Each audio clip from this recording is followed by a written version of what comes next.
Estamos aqui no nosso programa, Um Fato, Duas Visões, programa que é produzido pela Faculdade de Ciências Humanas e da Saúde e pela Faculdade de Educação. Nosso convidado de hoje é o professor Jorge Broit. Tudo bom, professor? Tudo bom. Muito obrigado pelo convite. Obrigada a você.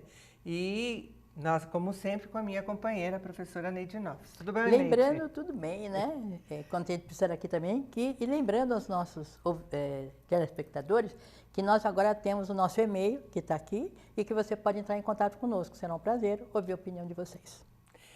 Professor Jorge, nós estávamos aqui um pouco conversando antes do trabalho, né? E o nosso tema de hoje, psicanálise nas situações críticas. A nossa primeira brincadeira é que situação que não é crítica. Qual situação que não é crítica? Quando o senhor pensa nesse tema, qual é a primeira coisa que o senhor gostaria de trazer para nós?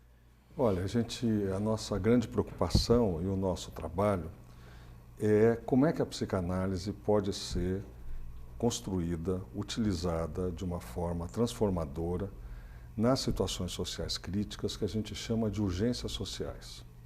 Então, em inúmeras situações de urgências sociais graves, como é que a gente pode estar operando como psicanalistas? Isso pressupõe uma mudança de conceitos não da psicanálise, mas do trabalho em si. Completamente, né, professor? Porque quando a gente pensa, não sei o que a Neide pensa na educação, quando a gente pensa em psicanálise, a gente pensa um psicanalista, um divã e um sujeito. Isso. Né? E o senhor está falando de algo que é muito maior. Isso.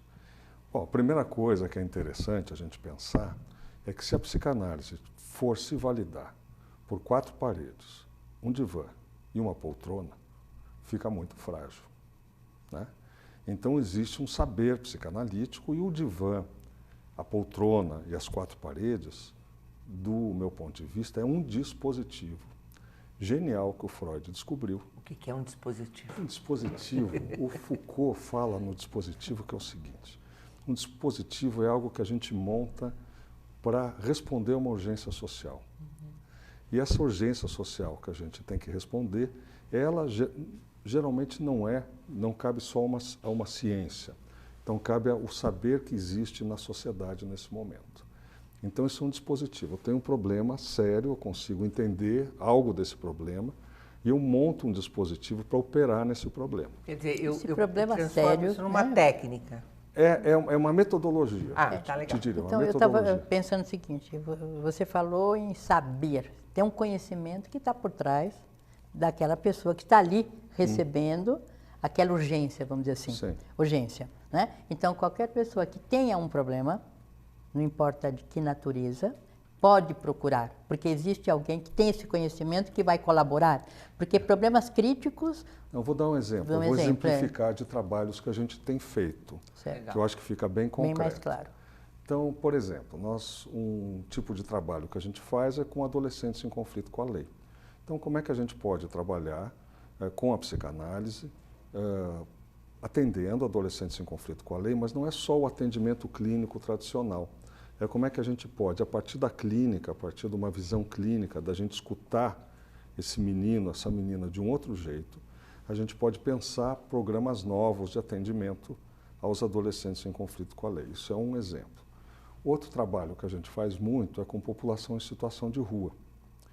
Então, nós fizemos aqui em São Paulo, no ano de 2015, comecinho de 2016, uma pesquisa qualitativa sobre a população de rua na cidade de São Paulo. Qual era a situação da população de rua na cidade de São Paulo para a construção do plano municipal para a população em situação de rua. Professor, quando o senhor começou a falar, o senhor falou nós, eu entendi o nós psicanalistas. Mas é um outro nós que o senhor está se referindo. Eu estou falando, a gente tem um grupo de trabalho. Ah, legal, é legal falar qual é esse grupo. Isso, então esse grupo de trabalho é um grupo enorme, Emília Broid e eu. Um grupo enorme, gigantesco. Curiosamente, Broid. Isso, uma coincidência no sobrenome, uma coincidência no sobrenome, e a gente vai chamando outras pessoas para compor as equipes. Esses trabalhos, eles nos chegam. É interessante dizer isso para nós, psicólogos, e que trabalhamos na área da educação, não mais como trabalhos voluntários. Então, é um campo profissional que a gente vem desenvolvendo há muitos anos, Então, nós somos contratados por secretarias de Estado, somos contratados por ONGs, por empresas privadas, que têm determinados problemas muito sérios e nos chamam para resolver.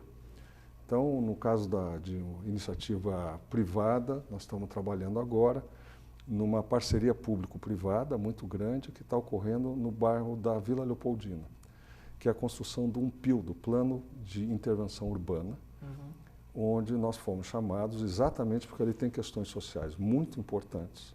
Todo aquele pessoal que se SEASA, né? SEASA, ali do lado do SEASA, aquelas comunidades todas. Fomos chamados, tem essa parceria público-privada, o Grupo Votorantim tem um terreno enorme lá, fez uma parceria com a prefeitura, contratou um instituto que chama-se Instituto Urbem, e esse instituto nos contratou para com que objetivo? Da gente poder entender a questão social que existe ali e fazer propostas de solução, de abordagem das questões sociais que existem ali. Isso mais na área privada. Na área privada também a gente já foi contratado pela Odebrecht mesmo, que eles tinham um problema, quando eles estavam construindo o prédio deles, esse aqui no Butantã, eles construíram o prédio exatamente no ponto mais central das travestis da cidade de São Paulo. E aí que toca o nosso telefone. Então, quando eles dizem, bom, mas construímos esse prédio aqui, o que nós vamos fazer?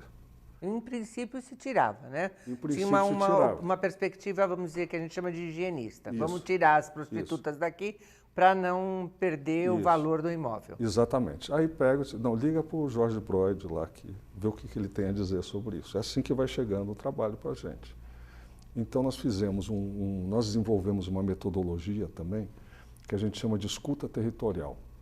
Então a gente tem uma escuta no território, né, que a gente usa os mesmos elementos que a gente usa no consultório. O que é para os psicanalistas? A gente escuta na transferência, no inconsciente. A gente anda muito pelas ruas, a gente tem feito esses trabalhos.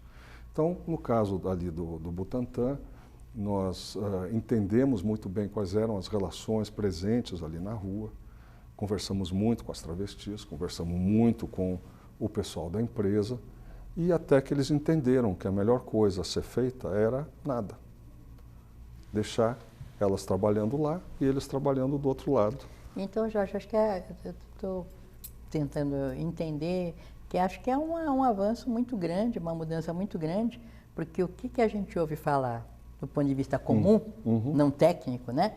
Que o psicanalista fica no consultório, nessa visão uma psicanálise de conhecer, fora do consultório. Exato, então, fica no consultório que vai entender a psique do sujeito, e aí, e até ironicamente, muitas vezes assim, você fica lá 1 hora e o cara só fica olhando, acabou o horário, então não fala nada. Ou é muito caro. Ou é muito caro, e você está trazendo um olhar, um avanço para essa psicanálise, saindo, ou melhor, logicamente que a questão clínica ocorre, mas uma visão destas situações sociais, que aí são todas elas, né? A questão clínica ocorre porque a concepção de clínica não é uma concepção de doença.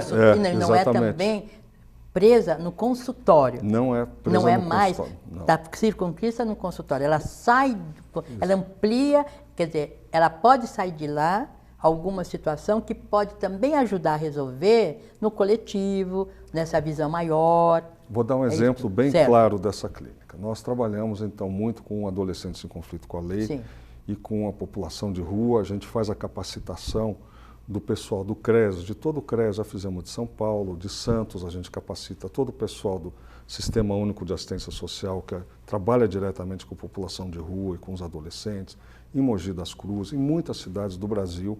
A gente capacita toda a equipe que tem um contato direto com a situação social crítica. E o que a gente vê atendendo essas populações, tanto eu já atendi muito e ainda atendo, e as pessoas, por exemplo, se atende uma pessoa como essa e você se pergunta assim, como é que esse adolescente ainda está vivo? É uma pergunta muito importante, porque ele começa a contar como é a vida dele, ou alguém que está numa situação de rua, você escuta e diz, não pode ser que essa pessoa esteja viva ainda. Como é que ela sobreviveu a tudo isso? Aí a gente começou a entender, na escuta clínica, que se ela conseguiu sobreviver a tudo isso, é porque existe laços invisíveis que a mantém viva e que a gente denominou esses laços de ancoragens. Muito bem, quando a gente começa a ver as ancoragens dessa pessoa, que mesmo muitas vezes ela sequer percebe. E que às vezes no próprio consultório a gente descobre que pessoas socialmente, vamos dizer, bem organizadas, não têm. Isso. Então, essas ancoragens, muitas vezes, Márcia, estão invisíveis. Para a gente poder fazer esse atendimento, nós temos que ir atrás dessas ancoragens através da escuta dessa pessoa, mas isso já nos leva diretamente para o trabalho dentro do território. Porque você não pode, você tem que ir atrás dessas pessoas que ligam esse sujeito à vida. Você tem que chamar essas pessoas, ou você tem que ir ao lugar onde elas estão. Então, o consultório aqui, ele já vai se transformando. Mas, Jorge, você, Tem um assim, outro problema. você acha que, de um modo geral,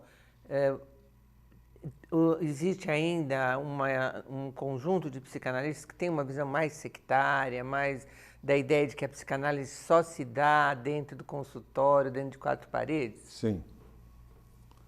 Peremptoricamente, sim. E como é que é o diálogo com essas pessoas? O diálogo, às vezes, é difícil. Eu posso dizer que tem aumentado bastante a possibilidade de diálogo, mas tem uma visão de que a psicanálise é só aquilo que é feito no consultório, no atendimento individual. E o que eu venho lutando com isso há 40 anos, porque eu comecei a fazer isso há 40 anos atrás, quando eu era aluno aqui da PUC, estava no 3º ano, você lembra? É que a psicanálise deve estar onde a vida está. Ele me Sem dedou, dúvida. você viu, né? Hein? Ele me dedou.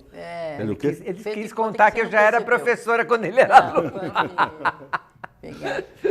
Então, então- eu entendi. Eu vou até sair dessa questão da etária, dos 40 anos, e perguntar para você assim, você usa bastante na sua fala a escuta. A escuta. A escuta. Nós vemos no senso comum as pessoas falarem a importância do desabafo, como se ir a psicólogo fosse um desabafo. E aí eu converso com a minha vizinha, eu também desabafo, né? Quer dizer, como a gente poder mostrar para a sociedade que a psicanálise, esses encontros, isso que você estuda, está para além do desabafo do cotidiano.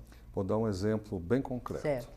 Então, digamos, a gente está atendendo um adolescente em conflito com a lei ou alguém em situação de rua. Sim. Essa pessoa está muito marcada pela sua experiência de vida. E um adolescente, por que ele vai acreditar que eu, do jeito que eu sou, com essa minha cara, não sou um juiz, ou não sou polícia, ou não sou alguém com quem ele tem esse contato a vida inteira? Quando ele se relaciona comigo, isso que a gente chama de transferência na psicanálise. Quando ele se relaciona comigo, ele se relaciona a partir disso, da experiência que está dentro dele, a partir do que ele viveu, e ele me olha a partir daquilo que ele viveu, obviamente. A escuta pressupõe exatamente eu entender como ele me olha, o que ele coloca em mim, Sim. e não ficar colado nisso, mas poder falar sobre isso e qual é o sentido e o significado que isso tem na vida dele. Por exemplo, ele diz assim, não, mas você, ou ele diz diretamente ou não diz, tudo que eu vou falar você vai colocar para o juiz. Eu digo, olha, eu não sou juiz, mas minha função não é essa, mas podemos falar sobre a tua experiência com o Poder Judiciário, a tua experiência com a Justiça. Eu não sou polícia, mas podemos falar a tua experiência com a polícia. É muito difícil porque ele coloca essa experiência tão marcante na relação com a gente. E na transferência, essa escuta na transferência, sair desse lugar para poder falar da experiência dele com a violência, da experiência dele com a justiça. E é isso que a escuta psicanalítica traz, que é a questão do inconsciente na transferência e essa outra forma de escuta. E com essa outra forma de escuta, a gente leva a clínica para qualquer lugar. Para qualquer lugar. E entre as situações críticas que você tem colocado, existe na sua fala, nesse momento, né, acho que até por redução, crítica como meninos de rua, vulnerabilidade. Mas e a questão do bullying, do gênero, também trabalharia com isso? Porque você vê que Claro. hoje está ampliando esse crítico, né? Você estava falando da educação, né? Então, vou dar um outro Na exemplo. escola acontece muito essas... Então, vou contar um outro trabalho na área da educação que a gente isso. fez. A Flip de Paraty, ela tem a Flipinha, que é a Flip para as crianças que trabalham com leitura para as crianças, nas escolas de Paraty, nas escolas longe da costeira, como eles chamam. E o Instituto CIA financiou esse trabalho da Flipinha para a Flip durante muitos anos. E eles quiseram fazer uma avaliação de qual era o efeito da Flipinha nas escolas e nas crianças da cidade de Paraty. E aí nós desenvolvemos para eles uma pesquisa qualitativa sobre quais são os efeitos disso. Então nós fomos a Paraty algumas vezes e começamos a escutar a cidade, que é o que a gente chama de escuta territorial. Escutar a cidade. E a gente trabalha meio flanando pela cidade, vai vendo, vai sentindo quais são os lugares.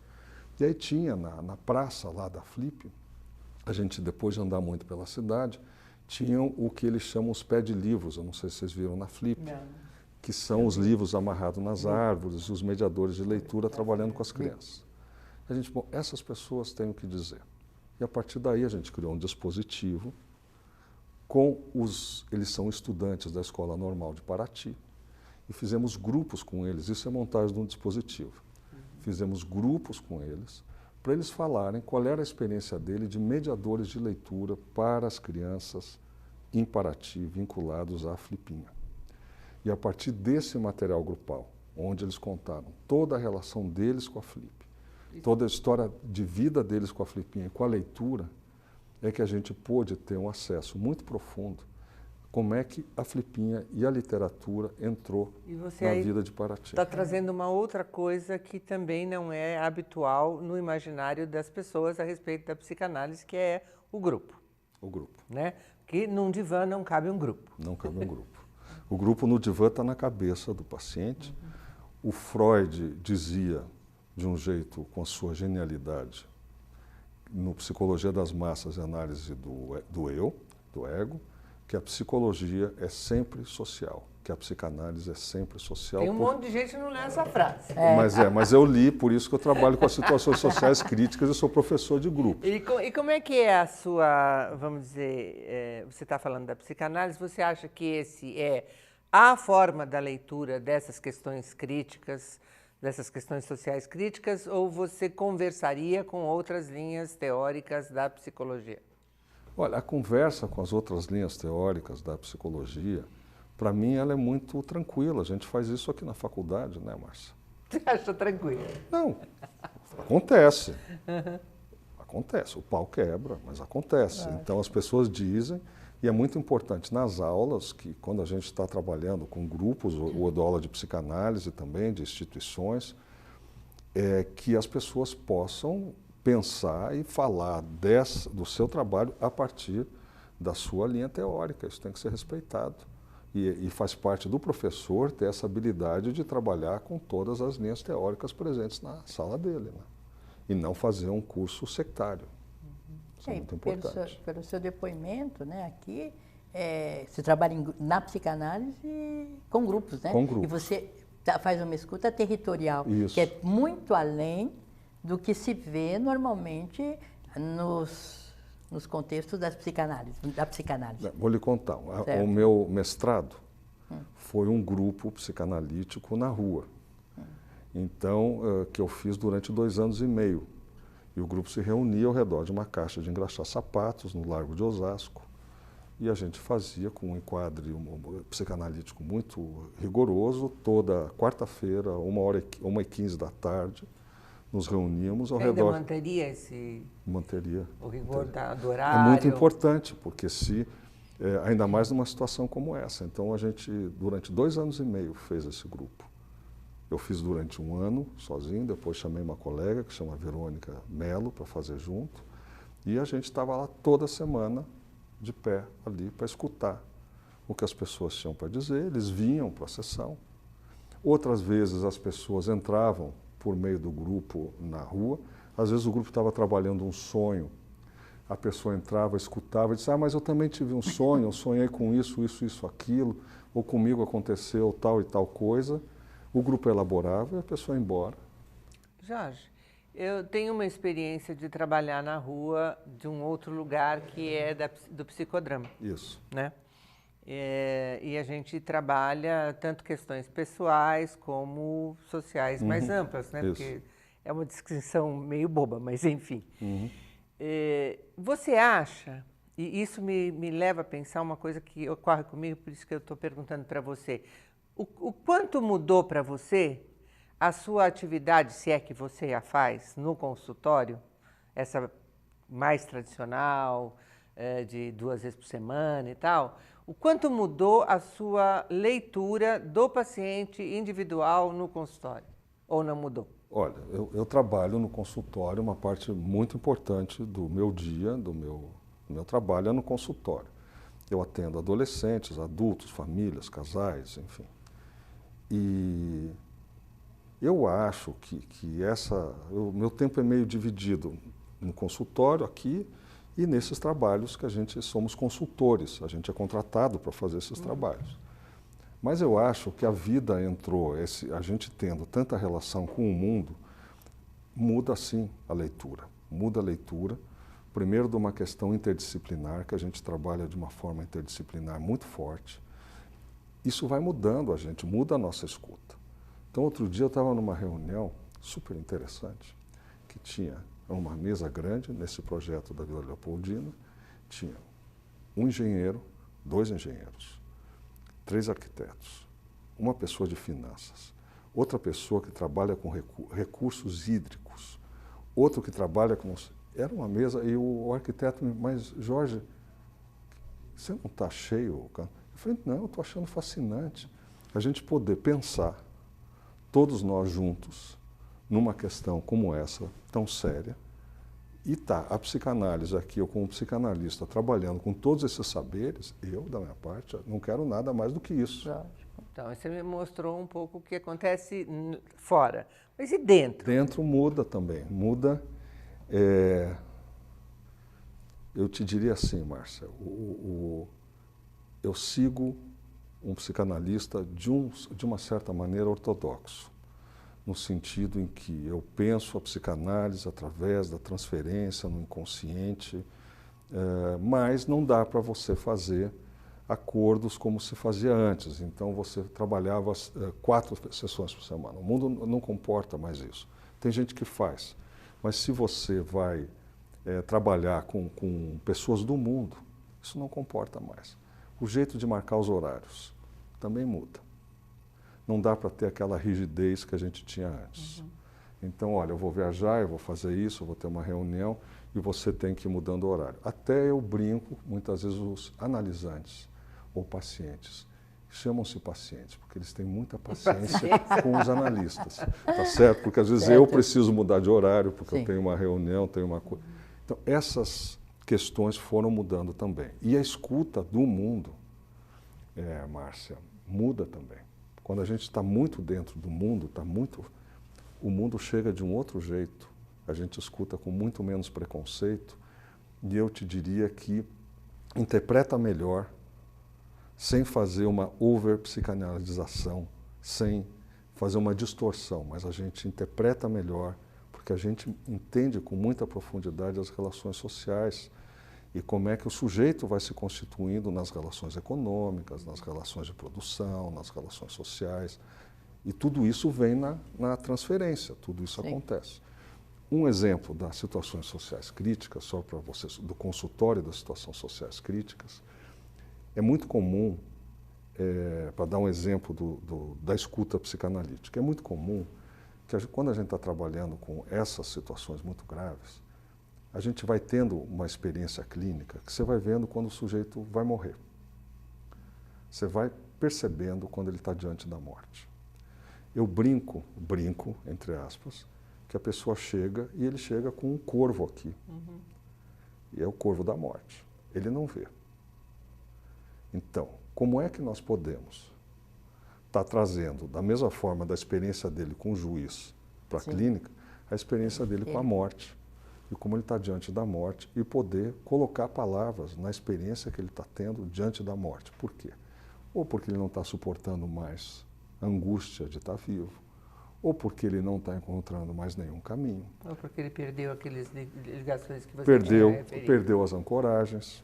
Na verdade, você está trazendo aqui uma informação, acho que é bastante preciosa, Jorge, que é o seguinte: a psicanálise, o psicanalista entende de psicanálise, mas entende de mundo. Ou seja, ele amplia aquele conhecimento Sim. que ele tem do Freud, né, que todos nós já estudamos, mas ele amplia e traz esse conhecimento para a atualidade e tenta ajudar o indivíduo do século XXI que está em crise. Isso né? mesmo. Então, na verdade, não é o conhecimento, é a pessoa que adquiriu esse conhecimento, que se atualiza, está trazendo uma atualização nesse profissional, isso. e como a PUC no curso trabalha essa atualização. Isso. Você não fica preso só no conhecimento Não. teórico, e ali vamos aprofundar todos os livros, mas vamos também transferir isso para a nossa atualidade. Acho que, Teoria para viva. mim, Teoria já estou viva, feliz, né? Teoria A cidade viva, pulsa. sem dúvida. Como é que a gente Pulsa, sente e exatamente. entende a E, ó, pulsação da estamos cidade? animadíssimos, mas nosso tempo está Ótimo, quase muito terminando e eu vou pedir para você, então, dar as suas últimas palavras para que a gente possa terminar o nosso Eu encontro diria hoje. que a psicanálise nas situações sociais críticas é exatamente poder fazer essa escuta rigorosa da psicanálise, fora do consultório, entendendo quais são esses momentos críticos, e uma preocupação grande que a gente tem e consegue fazer é transpor essa clínica desse atendimento para as políticas públicas, que não deu tempo da gente falar agora. Mas como é que esse saber clínico que a gente vai entendendo pode virar política pública no sentido de construção de políticas, de formas de gestão do público. Muito obrigada, Broide, por ter aceito o nosso convite. Eu por que estar agradeço conosco muito. hoje. Agradeço É uma muito, honra estar porque aqui sempre na está TV PUC, ampliando é uma honra. o conhecimento. Obrigada, né, também por compartilhar conosco Tá esse bom, é uma conhecimento. honra estar aqui. Valeu. Obrigada, até mais.